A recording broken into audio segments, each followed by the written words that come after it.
ଥାଉ ଥାଉ ଥାଉ ଥାଉ ଚମ୍ପାବତୀ ସେତିକି ଥାଉ। ତମେ ପରା କ୍ଷୀରି ଖାଇବାକୁ ଭଲ ପାଅ। ମୁଁ ବାସନା ଅରୁଆ ଚାଉଳରେ ଖାଣ୍ଟି ଗାଈ କ୍ଷୀର ଦେଇ କ୍ଷୀରି କରିଛି। ବାସନା ଅରୁଆ ଚାଉଳ ଖାଣ୍ଟି ଗାଈ କ୍ଷୀର ଦେଇ କ୍ଷୀରି କରିଛ ଯେ, ହେଲେ କଣ ଭଲ ହେଇନି? କହୁନ ଯେ। ଓ ଚମ୍ପାବତୀ ତମେ କହୁଛ କ୍ଷୀରି, ମୁଁ ଶୁଣୁଛି କ୍ଷୀରି, ପାଟି କହୁଛି ଇଏ ତ କ୍ଷୀରି ନୁହଁ, ଆଉ ଗୋଟେ କେମିତି ନୂଆ ଧରଣର ଜିନିଷ। ନୂଆ ଧରଣର ଜିନିଷ? ହଁ, ତାମାନେ ମୋ ବୋପା ଅଜା ଅମଳରୁ ମୁଁ କ୍ଷୀରି ଖାଇଥିଲି ମିଠା, ଆଉ ଇଏ ତମ ଅମଳରେ ମିଠା ହେଇନି। ମୁଁ ତ ଏତେ ଗୁଡାଏ ମିଠା ପକେଇଲି। ହଁ ପକେଇଛ ପକେଇଛ ଚମ୍ପାବତୀ, କିନ୍ତୁ କ୍ଷୀରି ହାଣ୍ଡିରେ ନୁହଁ, ଭାତ ହାଣ୍ଡିରେ ପକେଇଛ। ଏ ଭାତ ଗୁଡାକ ମିଠାରେ ଖାଇ ହଉନି। ହ୍ୟାଲୋ କ୍ଷୀରି ହାଣ୍ଡି ଭାବି ମୁଁ ଭାତ ହାଣ୍ଡିରେ ମିଠା ପକେଇ ଦେଇଛି ଲୋ। ଖାଲି ସେତିକି କରିନ ଚମ୍ପାବତୀ, କ୍ଷୀରି ହାଣ୍ଡି କି ତରକାରୀ ହାଣ୍ଡି ଭାବି ରାଗ ଗୁଣ୍ଡ ଗୁଡାକ କ୍ଷୀରି ହାଣ୍ଡିରେ ପକେଇ ଦେଇଛ। ରାଗ ଗୁଣ୍ଡ ବି ପଡି ଯାଇଛି। ଭଗବାନ, ପଡି ଯାଇନି ଚମ୍ପାବତୀ, ତାକୁ ପକେଇ କିଏ ଆଇଛି? ସେଇ ବାଳୁଙ୍ଗା ପାଇଁ ଏତେ ସବୁ ନାଟ। କୁଆଡୁ ବୁଲି ବୁଲି ଆସିଲା, ମତେ ଖାଇବାକୁ ଦେ ବୋଲି ମତେ ବସେଇ ଉଠେଇ ଦେଲାନି। କଣ କରିବି ତର ତର ହେଇ। ତର ତର କଣ? ଆରେ ତର ତର କଣ? ସକାଳୁ ପହରୁ କାଉ ରା ନ କରୁ ତମେ ରୋଷେଇ ଘରେ ବସିଥିଲ, ତଥାପି ତମକୁ ବେଳ ଅଣ୍ଟିଲାନି ଯେ ଭାତ ହାଣ୍ଡିରେ ମିଠା, କ୍ଷୀରି ହାଣ୍ଡିରେ ରାଗ ଗୁଣ୍ଡ ସବୁ ପକେଇଦେଲ ନାଇଁ? ମତେ ଭଲ ମରଣ ହୁଅନ୍ତା। ଥାଉ ଚମ୍ପାବତୀ, ତମେ ଆଉ ଆଗକୁ ବଢନି। ରାଗୁଆ କ୍ଷୀରି ଆଉ ମିଠା ଭାତ ପଛେ ମୁଁ ଖାଇ ଦଉଛି, ହେଲେ ତମେ ମତେ ଆଉ ଏ କଣ୍ଠି କୌପିନି ଧରେଇକି ମଠକୁ ପଠାଅନି। ମଲା ମଠୁ କାଇଁ ପଠେଇବା? ଆମର କଣ ସଂସାର ନାହିଁ କି? ଅଛି ଅଛି ଚମ୍ପାବତୀ ଅଛି, ହେଲେ ତମେ ତ କଣ ଆଗରୁ ବାଟ କାଟିଲଣି, ଏ ସଂସାର ରହିବ କେମିତି? ଆଉ ତମର ଏ ଯୋଉ ଜଗ ଜନ୍ମ ଅମୃତ ବେହିଆ ପୁଅ, ତାକୁ ନେଇକି ସଂସାରରେ ଦିନ କାଟିବା ଅପେକ୍ଷା ବରଂ କଣ୍ଠି କୌପିନି ନେଇ ମଠକୁ ଚାଲିଯିବା ଭଲ। ତମେ ଯା କୁହ ନା, ଆଉ କଣ ଦେବି କହିଲ? ନା, ଏତିକିରେ ପଞ୍ଚାତ୍ମା ସନ୍ତୋଷ। ଓହୋ, ଖାଲି ଯାଇ ରାଗୁଆ କ୍ଷୀରିକି ଏ ନାଡି ସମ୍ଭାଳିଲେ ହେଲା। ହେଇଟି ଶୁଣ ବା। ନା, ମୋର ଆଉ କିଛି ଦରକାର ନାହିଁ। ମୁଁ କଣ କହୁଥିଲି କି? କାହିଁକି ତମେ ମତେ ବାଧ୍ୟ କରୁଛ କହିଲ? ମୁଁ ପୁରା କହିଲି ମୋର ଆଉ କିଛି ଦରକାର ନାହିଁ। ମୁଁ ସେ କଥା କହୁନି ବା। ସେ କଥା ନ କହିଲେ ସେ କଥା କହିବ, ନହେଲେ ସେ କଥା କହିବ। ଭାତ ଦିଟା ନିଅ, କ୍ଷୀରି ଟିକେ ନିଅ, ନହେଲେ ତରକାରୀ ଟିକେ ନିଅ। ମୁଁ ପୁରା କହିଲି ମୋର ଆଉ କିଛି ଦରକାର ନାହିଁ। ନାଇଁ ମ, ଆଉ କଥାଟା କଣ ଟିକେ ଖୋଲିକି କହୁନ? ଏ ଗାଁକୁ ସମସ୍ତଙ୍କର ଜୋଇଁମାନେ ଆସୁଛନ୍ତି ଆଉ ଯାଉଛନ୍ତି। ହେଉ କି କଥା ଇଏ? ଶ୍ୱଶୁର ଘରକୁ ଜୋଇଁ ଆସିଲେ ସେଥିରେ ଆମର ମୁଣ୍ଡ ଖେଳିବାର କଣ ଅଛି? ତାଙ୍କ ଜୋଇଁ ସେ ତାଙ୍କର ଆସନ୍ତୁ, ଯାଆନ୍ତୁ, କି ନାଚନ୍ତୁ, କି ଖେଳନ୍ତୁ, କି କୁଦନ୍ତୁ, କି ବୁଲନ୍ତୁ, ସିଏ ତାଙ୍କର ବୁଝିବେ। ନାଇଁ ମ, ମୁଁ କଣ କହୁଥିଲି କି? ମୁଁ ଯାଇ ଗାଁ ସାରା ବୁଲି କହିବି ଯେ କାହାରି ଘରକୁ ଜୋଇଁ ଆସିପାରିବେନି, ଏଇଆ ତ? ମୁଁ ସେଗୁଡାକ କରିପାରିବିନି, ବୁଝିଲ? ତାଙ୍କ ଜୋଇଁ ତାଙ୍କ ଘରକୁ ଆସିଲେ ମୁଁ ପଚାରିବାକୁ କିଏ? ବୁଝିଲ ଚମ୍ପାବତୀ, ତମେ ମତେ ଯୋଉ ବୁଦ୍ଧି ଦଉଛ ନା, ମୁଁ ଯଦି ଯାଇ ଗାଁରେ କଥା କହିବି ତାହେଲେ ମୋର ଦେହରେ ମୁଣ୍ଡରେ ଚର୍ଚ୍ଚା ଆରମ୍ଭ ହେଇଯିବ। ମୁଁ କାଇଁ ତାଙ୍କ ଜୋଇଁ ଆସିବାକୁ ମନା କରିବି ବା? ତାଙ୍କ ଜୋଇଁ ଆସିଲେ କେତେ, ଗଲେ କେତେ, ମୋର ସେଥିରେ ମୁଣ୍ଡ ଖେଳିବା ଦରକାର କଣ? ତମେ ସେଥିରେ ମୁଣ୍ଡ ଖେଳୁନାହାନ୍ତି, ଆଉ ତାହେଲେ ମହାଭାରତ ପର୍ବ ପରେ ପର୍ବ ବୋଲା ହଉଥିଲା କାହିଁକି? ହେଇଟି ମୁଁ କଣ କହୁଥିଲି କି, ଝିଅ ବାହାଘର ହବାର ତ ଅନେକ ଦିନ ହେଇଗଲାଣି। ଝିଅକୁ ଆଣିବା କଥା ତ? ଠିକ ଅଛି, ମୁଁ କାଲି ତା ଶ୍ୱଶୁର ସହିତ କଥାବାର୍ତ୍ତା କରୁଛି, ଦିନ ବାର ଠିକ ହେଇଗଲେ ସବାରି ପଠେଇଦବା, ଝିଅ ଚାଲି ଆସିବ। ଝିଅ ପୁରା ମନା କରି ପଠେଇଛି ଆସିବନି ବୋଲି। ହେଇଠି ମୁଁ କହୁଥିଲି କି, ଗାଁରେ ସମସ୍ତଙ୍କର ଜୋଇଁ ମାନେ ବାହାଘର ପରେ କେତେ ଥର ଆସି ଗଲେଣି, ଆମ ଜୋଇଁ ଥରକ ପାଇଁ ଆସିନି, ତା ମନ ଦୁଃଖ ହବନି? ତମେ ବ୍ୟସ୍ତ ହୁଅନି, ତମେ ଆଦୌ ସେଥିପାଇଁ ବ୍ୟସ୍ତ ହୁଅନି ଚମ୍ପାବତୀ। ମୁଁ କାଲି ତାଙ୍କ ଘରକୁ ଯାଇକି ତାକୁ ବୁଝେଇ ଦେଇ ଆସିବି। ବୁଝେଇ ଦେଇ ଆସିବ କଣ ମ? ନିମନ୍ତ୍ରଣ କରି ଘରକୁ ଆଣିବ ନା? ପ୍ରଭୁ ହେ ଚମ୍ପାବତୀ, ତମକୁ କଣ ଏ ବେଳ କାଳ ମାଲୁମ ପଡୁନାହିଁ? ଆମେ ଦି ପ୍ରାଣୀ, ଆମ ଗୁଣବନ୍ତ ପୁଅ, ଇଏ ତ ଚଳିବା କଷ୍ଟକର, ତା ଉପରେ ପୁଣି ଜୋଇଁ ନିମନ୍ତ୍ରଣ? ଚମ୍ପାବତୀ, ତମେ ଯଦି ଏମିତି ବୋଝ ଉପରେ ବୋଝ ନ ଯିବ ନା, ତାହେଲେ ଇଏ ପ୍ରାଣୀ ଭିତରେ ବଞ୍ଚିବା କଷ୍ଟକର ହେଇପଡିବ। ହଁ ମୁଁ ଜାଣେ ପରା, ସବୁ ଖର୍ଚ୍ଚ ହଉଥିବ, ହେଲେ ଜୋଇଁ ଆସିବା କଥା ଶୁଣିଲେ ତମ ମୁଣ୍ଡ ଗୋଳମାଳ ହେଇଯିବ। ହଉ ହେଲା ହେଲା ବାବା, ତମ ଜିଦ ରହିଲା, ଜୋଇଁ ଆସିବ, ତମେ ଟିକେ ଅପେକ୍ଷା କର, ମୁଁ ଆଗେ ପାଣି ଗ୍ଲାସ ପିଇଦେ, ମୋ ହୋଶ ଟିକେ ରହିଯାଉ।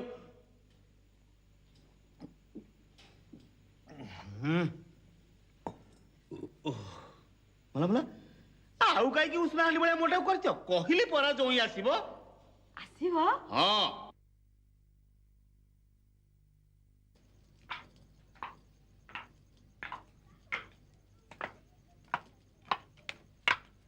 ହେଇଟି ଇଏ ଚମ୍ପାବତୀ ମୁଁ ଦହି ଖାଇ ଠାକୁରଙ୍କ ପାଖରୁ ଅନୁକୂଳ କରି ବାହାରି ଆସି ହଁ ଶୁଣ ଜୋଇଙ୍କର ପିଠାପଣା କ୍ଷୀରି ଖଟା ଇତ୍ୟାଦି ଇତ୍ୟାଦିର ଦାୟିତ୍ୱ ତମ ଉପରେ ରହିଲା। ତମେ ମୋଟେ ବ୍ୟସ୍ତ ହୁଅନି ଏତେ ଦିନ ପରେ ମୋ ଜୋଇଁ ଆସିବେଟି ମୁଁ ତାଙ୍କୁ ପୁଣି ଭଲ ଚର୍ଚ୍ଚା ନ କରି ଛାଡ଼ିବି। ହେଇଟି ତମେ ଶୀଘ୍ର ଶୀଘ୍ର ଯାଇ ଜୋଇଁକି ନେଇ ଆସ ଅନ୍ଧାର ରାତି ଦିନ ଥାଉ ଥାଉ ଯେମିତି ଆସି ଘରେ ପହଞ୍ଚିବ। ଦେଖାଯାଉ ଗୋବିନ୍ଦର ଗତି ଖରା ତ ଦେଖିକି ଯାଉଛି ଆଇଲା ବେଳକୁ ଖରା ଦେଖୁଛି କି ତରା ଦେଖୁଛି ପ୍ରଭୁ ହେ। ଆରେ ଆରେ ଆରେ ଆରେ ଅସଲ କଥା ତ କହିବାକୁ ଭୁଲିଗଲି ଆଉ। କଣ? ଜୋଇଁ ପ୍ରଥମ ଥର ଆମ ଘରକୁ ଆସୁଛି ଘରେ ପହଞ୍ଚିଲେ ତାକୁ କେମିତି ଶଙ୍ଖୋଳିବାକୁ ହବ ସେ କଥା ଚିନ୍ତା କରିଛ? ସେ କଥା କଣ ଚିନ୍ତା କରିବି ବା ସେ ତ ମୋର ପୁଅ ଭଳିଆ ସେ ଆସିଲେ ଆଦରେ ଘରକୁ ନେବିନି ଯେ ଏକଥା ପୁଣି ମତେ ଶିଖିବାକୁ ପଡିବ। ଶିଖିବାକୁ ହବ ଚମ୍ପାବତୀ ସିଏ ହେଲା ଜ୍ୱାଇଁ ପୁଅ ଶ୍ୱଶୁର ଘରକୁ ଆସୁଛି ପ୍ରଥମେ ଆସି ସେ ତମକୁ ଜୁହାର ହବ ତମେ ତାକୁ କେମିତି କଥା କହିବ କେମିତି ଚାହିଁବ ଏଗୁଡା ସବୁ ଆଗରୁ ଅଭ୍ୟାସ କରିବା ଦରକାର ନା ଆଉ। ଏତେ କଥା ପୁଣି ଅଛି ତମେ ମତେ ଟିକେ ଆଗରୁ କହିଲନି ମୁଁ ଗାଁରୁ ଗାଁଠୁ ବୁଝି ଆସିଥାନ୍ତି। ମୁଁ ସେଇଥିପାଇଁ କହୁଥିଲି ସମୟ ସୁବିଧା ଦେଖି ଜୋଇଁ ନିମନ୍ତ୍ରଣ କରିବା ତମେ ତ ଅସମ୍ଭାଳ ହେଲ ଏବେ ସମ୍ଭାଳ ଜୋଇଁ ମାନ ସମ୍ମାନ ଟିକେ ଉଣା ହେଲେ ସିଏ ଆଉ ଏ ଘର ନ ମାଣନ୍ତି ତେଣିକି ତମେ ବୁଝିବ। ଜୋଇଁ ରାଗିଗଲେ ଆଉ ଆସିବନି? ଆସିବା କଥା ତ ଦୂରର କଥା ଜୋଇଁ ମାନ ସମ୍ମାନ ଟିକେ ଉଣା ହେଲେ ପଥ ପଚାରି ପିତା ଘର ଯିବ ଆଉ ଶ୍ୱଶୁର ଘର ମନ ନ କରିବ ନା। ଏମିତି କଥା ହେ ତମକୁ ଯଦି ଜଣା ଅଛି ମତେ ଟିକେ ବତେଇ ଦଉନ। ବତେଇ ଦିଅନ୍ତି ଯେ ହେଲେ ଇଆଡେ ଅନୁକୂଳ ବେଳ ଗଡିଗଲାଣି। ଠିକ ଅଛି ମୁଁ ଜୋଇଁ ହେଇକି ବାହାରୁ ଆସୁଛି ତମେ ଶାଶୁ ଏଇଠି ଛିଡା ହେଇଛ ଯେମିତି ଯେମିତି କହିଛି ସେମିତି କହିଛି ଗଲି ଚମ୍ପାବତୀ।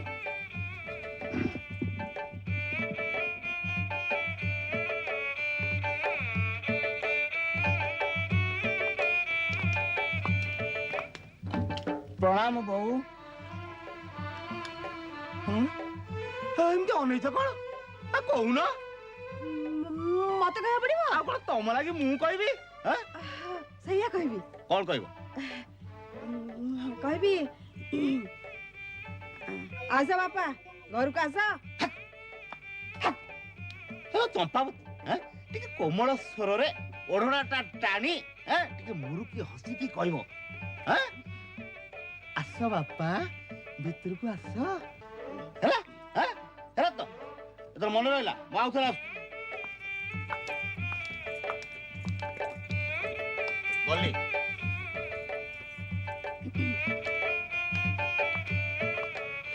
ପ୍ରଣାମ ବୋଉ।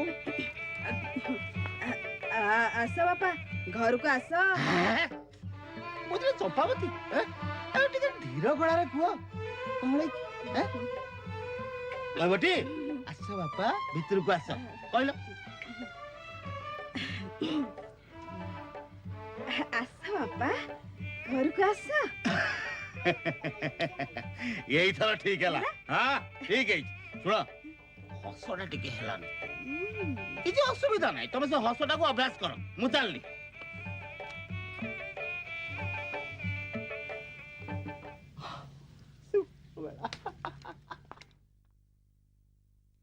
ଆସ ବାପା ଘରକୁ ଆସ। ଆସ ବାପା ଘରକୁ ଆସ।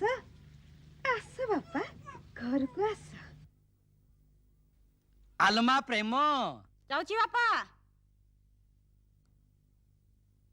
କଣ ହେଲା ବାପା? ମା ଗୋବିନ୍ଦ ଆସୁଛନ୍ତି ବୋଲି ମୁଁ ଖବର ପାଇଲି ଆମ ଗାଁ ଅରଖିତିଆ ତାଙ୍କ ବାଟରେ ଦେଖି ଆସିଲା ଯା ମା ଯା ତାଙ୍କ ପାଇଁ ଟିକେ ଭଲ ରକମର ଖିଆପିଆର ବ୍ୟବସ୍ଥା କର।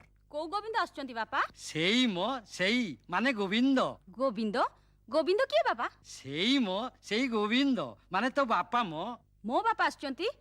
କେମିତି ତାଙ୍କର ଏତେ ଦିନ ପରେ ମୋ କଥା ମନେ ପଡିଲା କେଜାଣି? ସେଇ ଗୋବିନ୍ଦର ବ୍ୟବସ୍ଥା ମା ଗୋବିନ୍ଦ ଚାହିଁଲା ଗୋବିନ୍ଦ ଆସିଲା। ଗୋବିନ୍ଦ ଚାହିଁଲା ଗୋବିନ୍ଦ ଆସିଲା? ସେଇ ମୋ ମା ଗୋବିନ୍ଦ ମାନେ ତୋ ବାପା ଆସୁଛନ୍ତି ତୁ ଯା ମା ଯା ତୋ ବାପା ଏତେ ଦିନରେ ଆମ ଘରକୁ ଆସୁଛନ୍ତି ତାଙ୍କ ପାଇଁ ଗୋଟେ ଭଲ ରକମର ଖିଆପିଆ ବ୍ୟବସ୍ଥା କରିବୁ ମୁଁ ଏଇଠି ଅପେକ୍ଷା କରିଛି। ହଉ ବାପା।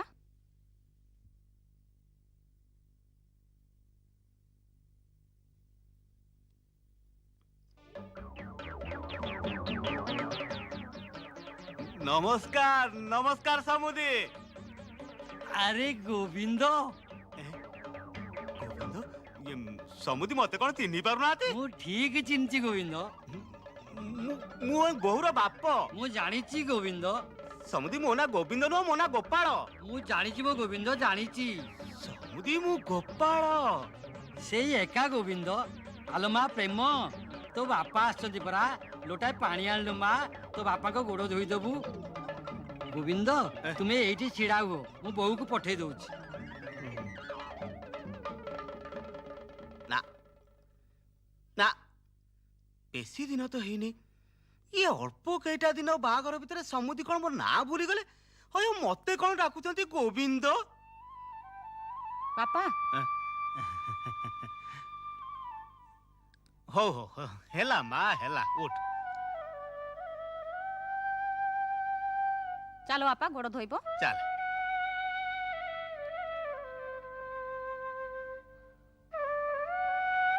ଦେ ମା ଦେ। ହେଲା ମା ହେଲା।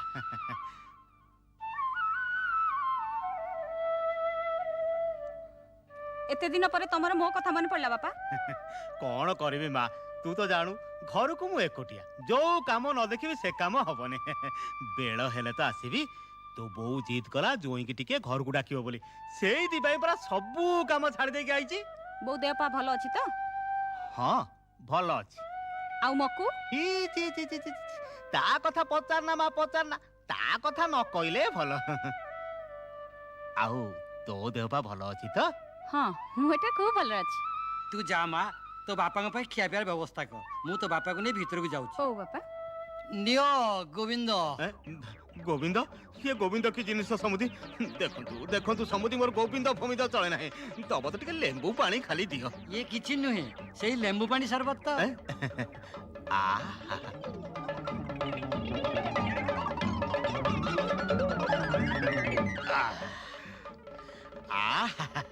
ଭାରି ବଢିଆ ହେଇଛି। ଆଉ ସବୁ ଖବର କଣ? ନାଇଁ କଥା କଣ କି, ବାହାଘର ପରଦିନ ଠାରୁ ଜୋଇଁ ଟିକେ ଆମ ଦୁଆରକୁ ଯାଇନାହାନ୍ତି। ତା ଶାଶୁଙ୍କର ଭାରି ଜିଦ୍, ଜୋଇଁ ଆମ ଘରକୁ ଯିବେ। କେବେ ସମୁଦି? କେବେ କଣ ଆଉ, ଆଜି ମୋ ସାଥିରେ ଆଉ। ଯିବ, ଶ୍ୱଶୁର ଶ୍ରଦ୍ଧାରେ ଯେତେବେଳେ ଆସିଛନ୍ତି ମୁଁ ତାଙ୍କ ଶ୍ରଦ୍ଧାଟା ରଖିବି ନା ଆଉ। ଗୋବିନ୍ଦ ଯିବ, ସମୁଦି ଯିବ। ଆସ ଘର ଭିତରକୁ ଆସ, ଏତେ ଦିନକେ ଆସିଛ, ଖିଆପିଆ କରିବା, ଗପସପ ହବା, ତାପରେ ଗୋବିନ୍ଦ ଯିବ ନା ଆଉ। ଆସ ଚାଲ ଚାଲ। ଇଏ ଶାଶୁ ପଠେଇଛି ଜୋଇଁକି ସାଙ୍ଗରେ ଘରକୁ ନେଇକି ଯିବା ପାଇଁ, ଆଉ ଇଏ କଣ କହୁଛନ୍ତି ନା ଗୋବିନ୍ଦକୁ ସାଙ୍ଗରେ ନେଇଯା। କି ଗୋବିନ୍ଦ ନିଶାଙ୍କୁ ଘାରିଛି କେଜାଣି? ହଉ ମୁଁ ଗୋବିନ୍ଦ, ସିଏ ଗୋବିନ୍ଦ, ଇଏ ସର୍ବତ୍ର ଗୋବିନ୍ଦ, ଆଉ ଯାହାକୁ ମୋ ସାଙ୍ଗରେ ପଠେଇବେ ସିଏ ବି ଗୋବିନ୍ଦ। ଦେଖାଯାଉ ମୋ ଭାଗ୍ୟରେ କଣ ଅଛି, ଭଲ କି ମନ୍ଦ।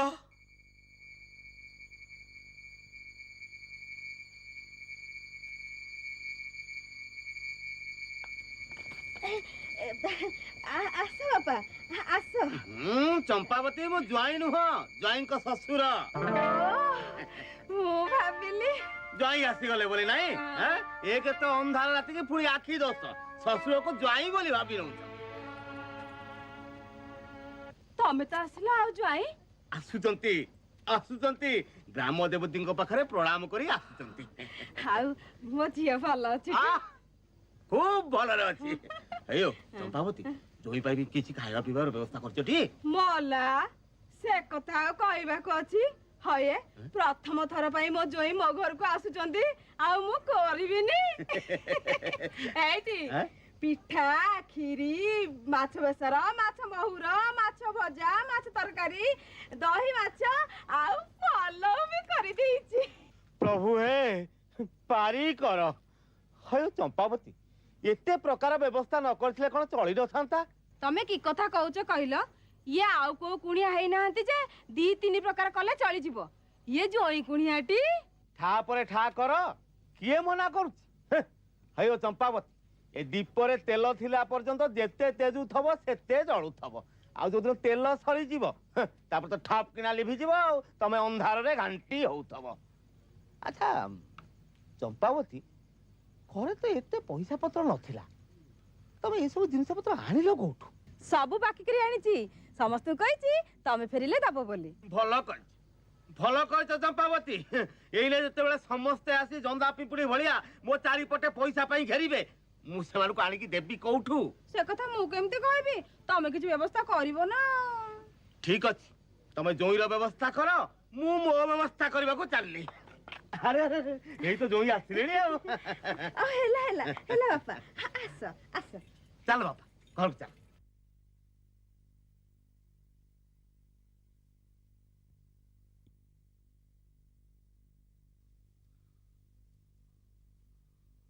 ଗୋପାଳ, ମୁଁ କେତେଥର ଘର ଦୁଆର ଫେରି ଆସିଲିଣି। କାହିଁକି ବାପା, ମୋ ପାଖରେ କଣ କିଛି କାମ ଥିଲା? ହଁ, କାମ ସେଇ ଧନଗଣ୍ଡକ ପାଇଁ ତ। ଆପଣଙ୍କ ଜୋଇଁ ଆସିବା ଦିନଠାରୁ ମୁଁ ପ୍ରତିଦିନ ଯାଇ ମାଛ ଦଉଛି, ହେଲେ ପଇସା ଗଣ୍ଡକ ପାଇନି। ମା କହୁଛନ୍ତି ସିଏ ଆସିଲେ ପଇସା ଦେବେ। ମୁଁ ତମକୁ ନିଇଛି ଖୋଜୁଛି, ଦେଖା ପାଇଲେ ସିନା ପଇସା ମାଗିବି। ଯାହା ହଉ ଭାଗ୍ୟକୁ ଆଜି ତମ ସାଙ୍ଗରେ ଭେଟ ହେଇଗଲା। ହଉ ହଉ, କାଲି ମୁଁ ତ ପଇସା ଦେଇଦେବି। କାଲି ମୁଁ ସେ ପଇସା ନେଇଯିବି। ଅଳ୍ପ ପାଣ୍ଠି ତ, ଏତେ ଗୁଡ଼ା ପଇସା ବାକି ରହିଲେ ବେପାର ଚାଲିବ କେମିତି? ମୁଁ କାଲି ପଇସା ନେଇ ହାଟକୁ ଯାଇ ମାଛ ଆଣିବି। ହେଲା ବାବା, କାଲି ମୁଁ ତ ପଇସା ଦେଇଦେବି। ହଉ, ମୁଁ ଆସୁଛି।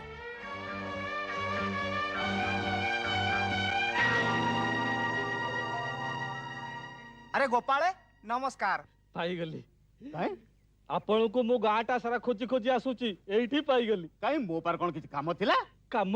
ହଁ, ଆପଣଙ୍କ ଜୋଇ ଆସିଲା ଦିନଠୁ ଆପଣଙ୍କ ସ୍ତ୍ରୀ ପରିବାର ନଉଛନ୍ତି। ଗୁଡାଏ ପଇସା ମୋର ବାକି ହେଇଗଲାଣି ଆଜ୍ଞା। ମୋର ଛୋଟିଆ ବେପାର, ପଇସା ନଦେଲେ ଚାଲିବ କେମିତି କହିଲେ? ଠିକ ଅଛି ବାବା, କାଲି ତମେ ସକାଳେ ଆମ ଘରକୁ ଆସିବ, ତମ ପଇସା ଦେଇଦେବି। କାଲି ଯେମିତି ହେଲେ ଦେବେ ପଇସା। ଦେବି ପରା କହିଲି। ହଉ, କାଲି ସକାଳେ ମୁଁ ଆସିବି। ଚାଲିଲି।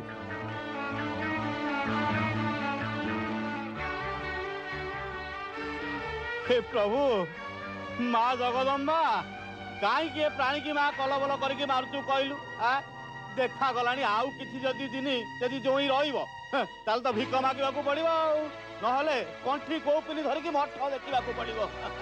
शाशुंकर एकाजित जोई आसीबो। अरे जोई आसीला, हेले ये प्राणी जे की छटपट होउची से कथा तमकू ही जणा। देखा जाऊ।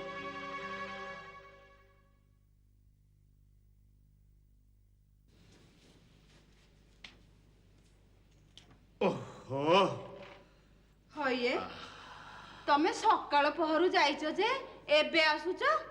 ତେଣେ ଦୁଆର ମୁହଁରୁ କେତେ ଲୋକ ଆସି ଫେରିଗଲେଣି। କାହିଁକି? ମୁଁ କଣ ହୁକୁମ ଦଉଛି ବୋଲି ଗାଁ ସାରା ପ୍ରଚାର ହେଇଗଲାଣି ନା କଣ? ହୁକୁମ ଦବ କଣ ମ? ସେମାନେ କଣ ହୁକୁମ ପାଇଁ ଆସିଥିଲେ? ଆଉ କଣ ପାଇଁ ଆସିଥିଲେ ଟିକେ କହୁନ? ପରିବା ବାଲା, ମାଛ ବାଲା, ଦୁଧ ବାଲା ଏମାନେ ସବୁ ଆସିଥିଲେ ପଇସା ପାଇଁ। ମୁଁ ପରା 5 ଦିନ ତଳେ ତାଙ୍କ ପଇସା ଦେଇ ଦେଇଛି। ତାପରେ ଆଉ ଆସିନି? ଆସୁ, ତମେ ଆଣ। ବୁଝିଲ ଚମ୍ପାବତୀ, ତମେ ଏ ଗୋପାଳକୁ ବାଜି କିମ୍ବା ଭିକାରୀ ନକଲା ପର୍ଯ୍ୟନ୍ତ ମୋଟେ ଛାଡ଼ିବ। ସେଇଥିପାଇଁ ମୁଁ କହୁଥିଲି ସମୟ ସୁବିଧା ଦେଖି ଜୋଇଁ ଡାକରା କରିବା। ହେଲେ ତମେ କଣ ମୋ କଥା ମାନିଲ? ଏକା ଜିଦ କର, ଜୋଇଁ ଆସିଲା। ଏବେ ଫଳ କଣ ହଉଛି ଦେଖୁଛ ତ? ତମର ଅଭାବ ହବ ବୋଲି କଣ ଜଇଁ ପୁଅ ଘରକୁ ଆସିବନି? ଆସୁ। ମୁଁ ଯାଉଛି ଟିକେ ମାଧବ ମଉସା ଘରକୁ। କାହିଁକି? ଏଇ ଦହି ଟିକେ ଆଣିବି। ଜଇଁ ପୁଅ ଆମର ଦହି ମାଛକୁ ଭାରି ଭଲ ପାଆନ୍ତି ତ, ଯାଉଛି ଟିକେ ଆଣିବି। ହେଇଟି ଜଇଁ ପୁଅ ପୁରା ସେ ଘରେ ବସିଛନ୍ତି, ତମେ ଟିକେ ଯାଇକି ତାଙ୍କୁ କଥାବାର୍ତ୍ତା କରୁନ। ତମେ ଯାଅ, ଜୋଇଁକି ମୋ ପାଖକୁ ପଠେଇଦବ। ଯା।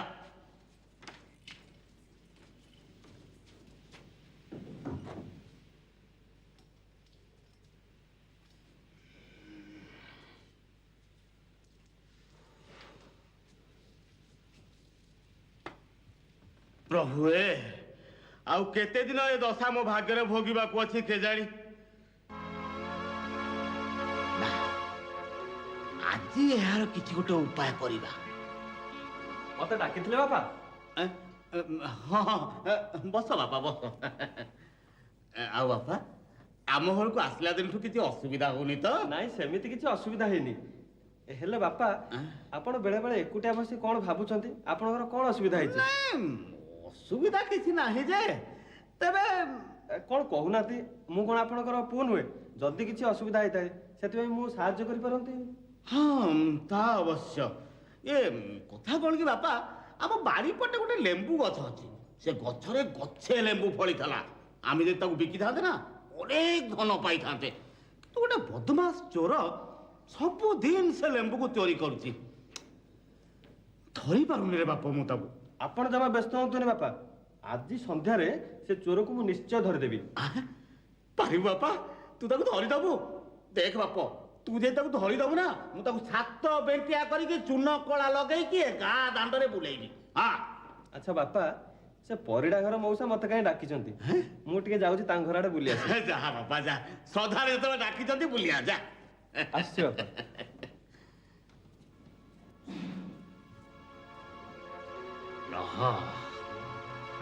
ରହ ପୁଅ, ଏ ଗୋପାଳ ବୁଦ୍ଧିର କରାମତି ଆଜି ଦେଖିବୁ। ମୁଁ ଟିକେ ଭିକାରୀ ହେଇଗଲି ହୋ, ତେଣୁ ଶାଶୁଙ୍କର ଜୋଇଁ ଚର୍ଚ୍ଚା ଚାଲିଛି। ତମେ ବି ଦେଖିବ ଚମ୍ପାବତୀ, ଆଉ କେତେ ଦିନ ଏ ଜୋଇଁକି ଏମିତି ଘରେ ରଖିକି ଚର୍ଚ୍ଚା କରିବ।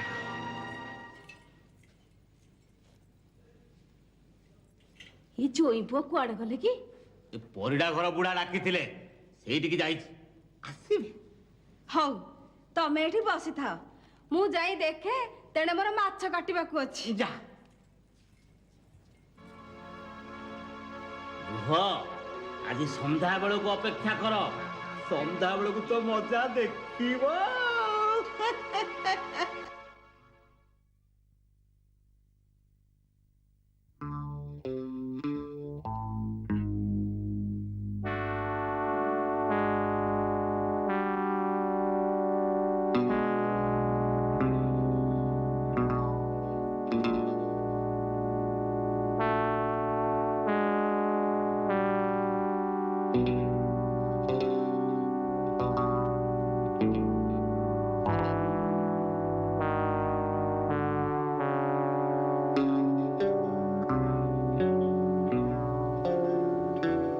ସନ୍ଧ୍ୟା ହେଇଗଲା, ଏଇଟା ପ୍ରକୃଷ୍ଟ ସମୟ। ଜୋଇଁ ବୋଧହୁଏ ଲେମ୍ବୁ ଗଛ ମୂଳେ ଜଗି ଯିବେଣି। ଏଥର ଖେଳ ଆରମ୍ଭ କରିବା। ଇଏ ଚମ୍ପାବତୀ, ଚମ୍ପାବତୀ, ଆଉ ଶୁଭୁଛି? ତମେ କଣ ଏଠି ବସିଛ? ଭିତରକୁ ଚାଲୁନ, ରନ୍ଧା ସରିଲାଣି ପରା। ଆଜି କଣ ଖାଇବାର ନାହିଁ କି?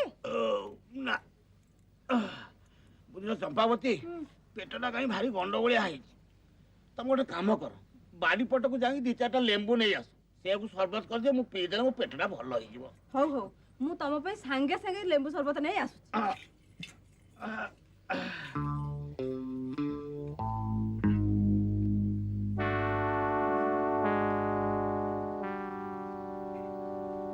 ଏଥର ଆମକୁ ଉଠିବାକୁ ପଡିବ, ନହେଲେ ଖେଳ ଜମିବନି।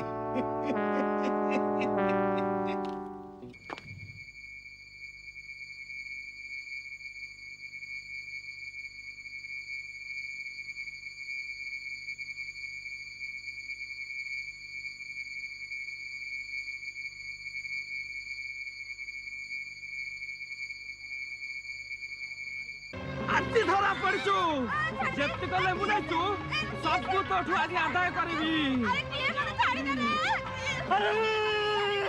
କି କାଳ ହେଲା ରେ? ମଧୁ ସିଏ ତମ ଶାଶୁ, ଚମ୍ପାବତୀ ସେ ତମ ଜୋଇଁ। ହଇଓ ମଧୁ, ସେ ତମ ଶାଶୁ, ମା ଭଳିଆ, ଶେଷକୁ ତମେ ବୁଦ୍ଧି ସୁଦ୍ଧି ହରେଇଦେଲ।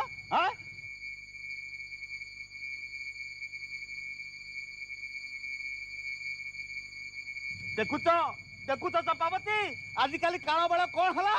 ସେ ତମ ଜ୍ୱାଇଁ ପୁଅ ଭଳିଆ, ତାର ଗୁଣ ଦେଖିଲଟି?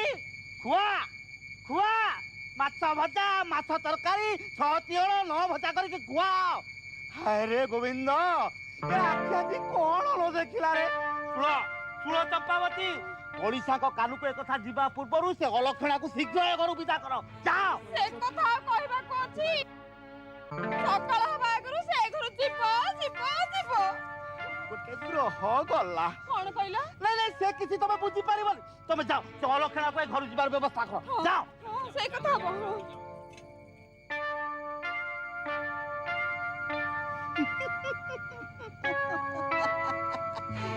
ଇଏ ହଉଛି ଗୋପାଳ ବୁଦ୍ଧିର କରାମତି।